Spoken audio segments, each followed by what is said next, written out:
Për sa i përket përdorimit të armëve, do ta shikoja pak me sy më skeptik, sepse përdorimi i armëve në vetvete, sidomos në shoqëri si ato tonat, një shoqëri deri diku e mirë kontrolluar, të paktën nga familja dhe rrjeti shoqëror, dhe nëse i referohemi qyteteve relativisht të vogla siç është Korça, këtu është shumë lehtë për ta kontrolluar fëmijën apo shoqërinë. Institucionet e kanë shumë lehtë funksionin e tyre për ta ushtruar siç duhet, kur duan, sepse janë qytete të vogla me një numër banorësh të ulët.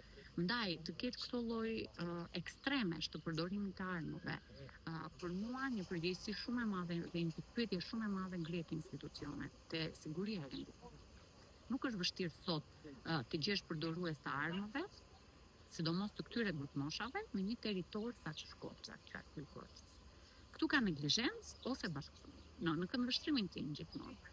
Sepse të mendoj që një i ri, 20 vjeçar, akseson kaq lehtë armë, ku armët dihet që në shtete si shteti ynë përdoren vetëm nga institucionet përkatëse, që është siguria e rendit publik, pra institucionet e sigurisë së rendit publik, dhe siguria e mbrojtjes territoriale, që është ushtria.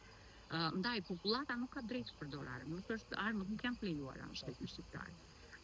Të gjenden armët kaq lehtë dhe të përdoren hapur kaq lehtë dhe të mos identifikohen, të mos ndëshkohen këta fëmijë, të mos parandalohen këto situata nga institucionet përkatëse dhe sigurisht forcat e rendit publik, për mua është një neglizhencë ose mos ushtrim i rregullt të detyrës.